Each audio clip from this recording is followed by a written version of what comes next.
Yang pasti ini confirm bahwa Gibran tidak pernah lulus SMA dan tidak pernah punya ijazah SMA. Berikutnya akan kami tuliskan juga ya lewat komparasi kurikulum yang diklaim bahwa Gibran itu SMA meluluskan SMA-nya di UTS Insearch, padahal setelah kami tanyakan di Ditjen Dikdasmen lewat sekretarisnya Dr. Eko Susanto bahwa di Orchid Park Secondary School di Singapura ya Gibran cuma sampai kelas 10. Ketika Gibran itu pindah dari Solo, katanya sudah meluluskan di SMP N1 Surakarta sampai kelas 9, di Singapura ya Gibran turun lagi satu tahun. Itu menurut Dr. Eko 1 tahun menjadi mulai dari kelas 9 kelas 9 lagi, jadi hanya 2 tahun sampai kelas 10. Kelas 10 adalah kelas 1 SMA. Itu saya tanyakan, nah kenapa surat penyetaraan itu yang menyetarakan UTS Insearch itu ya, padahal di sana katanya diklaim diploma di UTS Insearch. Nah, sementara diploma itu syaratnya adalah lulus SMA kelas 12. Seharusnya itu kelas 13 kan. Ya. Kenapa itu keluar surat penyetaraan itu? Itulah yang mereka juga gelagapan. Saya kira ya Pak Prabowo Subianto itu sudah mengetahui lewat Menteri Mendikdasmennya. Tinggal tunggu waktu saja dan political will ini mau dipakai kapan ya. Ini akan diputuskan kapan. Yang pasti ini confirm bahwa Gibran tidak pernah lulus SMA dan tidak pernah punya ijazah SMA. Waktu menyerahkan itu yang nerima siapa Bang? Buku ke Pak Prabowo? Oh, kalau di Setnek itu apanya? Petugasnya di Setnek. Tetapi kami masuk ke dalam ruangan terus diberikan surat tanda terima ya, buku kami. Yang di Hambalang itu petugas Pas Pampresnya ya. Ya, Pas Pampres langsung menerima. Oke. Dan mengatakan Pak Prabowo sedang ada di lokasi tapi sedang ada kegiatan. Sudah menanyakan ke Dikdasmen kemarin, hasilnya gimana Bang? Yang soal protes Abang itu, kecurigaan Abang ke Dikdasmen, sudah ke sana? Sebenarnya Ditjen Dikdasmen lewat sekretarisnya itu sudah menyatakan sebenarnya kepada kami. Tetapi mereka tentu menunggu otoritas yang lebih tinggi kan untuk mempublikasikan atau mengatakan secara langsung di media.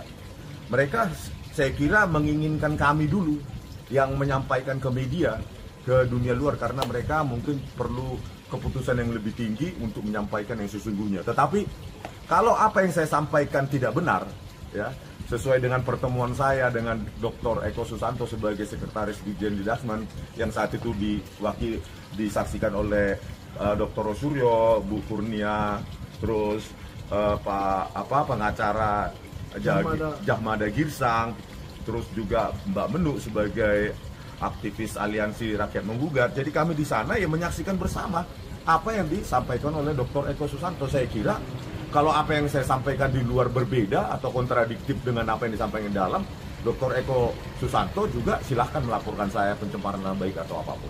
Tetapi sampai detik ini belum ada itu, maka saya menyampaikan secara verbatim.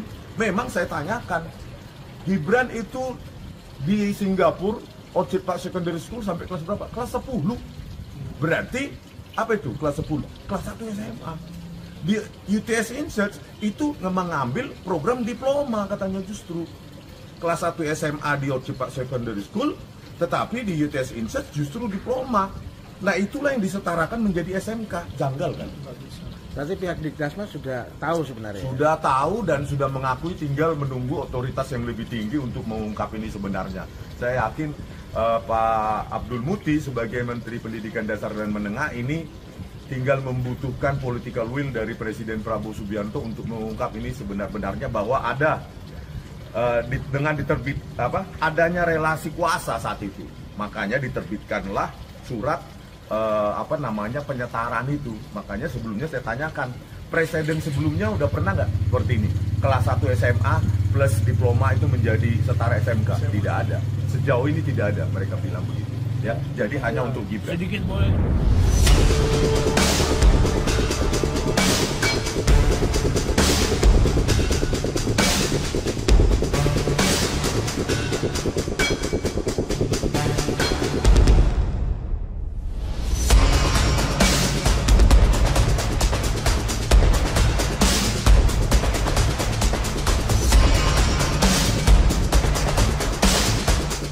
Tujuan kedatangan saya ada beserta 2 saksi yang saya ajukan, yaitu Pak Mikael Sinaga dan Pak Janes Yaan, datang ke Polda DIY adalah menanyakan progres kelanjutan dari 2 laporan saya. Pertama, dugaan berita bohong terkait ketiadaan peran dari Pak Kasmujo dalam pembimbingan skripsi maupun pembimbingan akademik yang sebelumnya diakui oleh Pak Jokowi.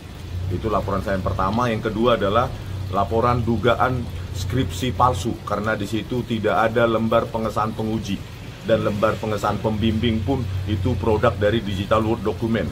Di samping juga kami lampirkan bukti dari Dirtipidum sendiri bahwa Pak Jokowi ternyata transkrip nilainya itu kosong, tidak ada stempel, tidak ada tanda tangan basah dari kosong tidak ada tanda tangan sama sekali dari otoritas dekan Fakultas Kehutanan maupun pembantu dekan saat itu. Jadi bukti itu sudah kami lampirkan semua.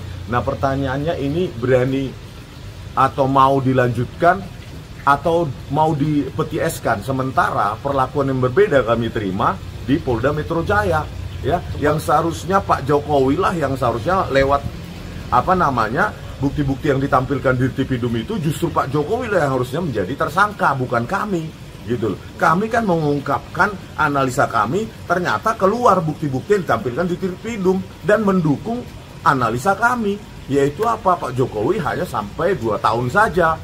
Itu pun terdaftar sebagai sarjana muda dan transkrip nilai kosong. Berarti apa? Berarti tidak selesai. Berarti skripsi kok bodong. Berarti KKN bodong. Berarti ijazah pun bodong. Seharusnya bukan kami yang masuk diproses di penyidikan, harusnya Joko Widodo, gitu loh. Karena ijazah yang dia pakai itu dipakai untuk mencalonkan diri sebagai presiden di tahun 2014 dan 2019. Jawabannya gimana, Bang?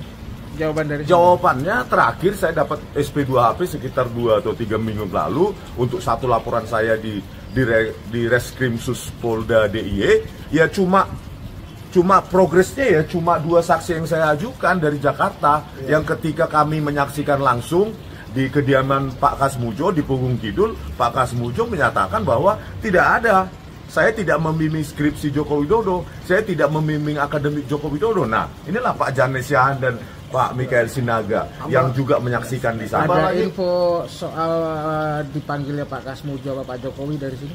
Nah, itu tidak ada.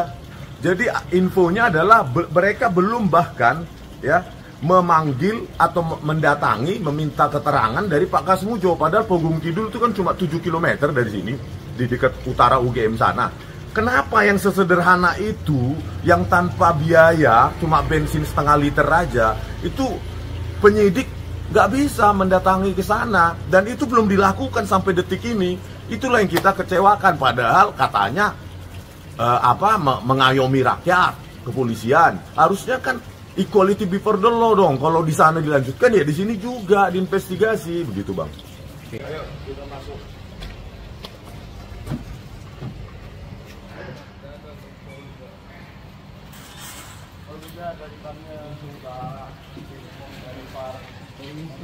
Ya, di sana kita bisa lihat ada macan Asia. Ya, kami di sini berada ada 2 laporan saya terhadap Joko Widodo. Yang pertama dugaan penyebaran berita bohong oleh Joko Widodo.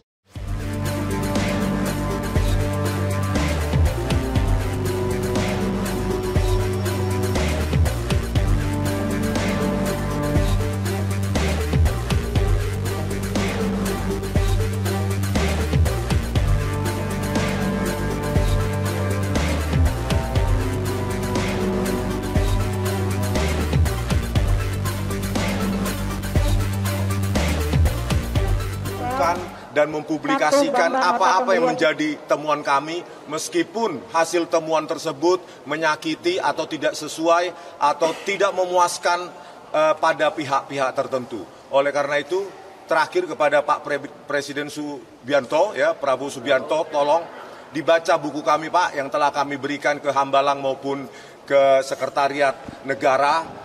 Itulah sebenarnya hasil dari penelitian kami, sumbangsi kami, pemikiran kami sebagai upaya kami untuk membuat Indonesia sebenarnya menjadi cerdas dan lebih maju. Terima kasih. Gitu aja Mas. Lanjutkan.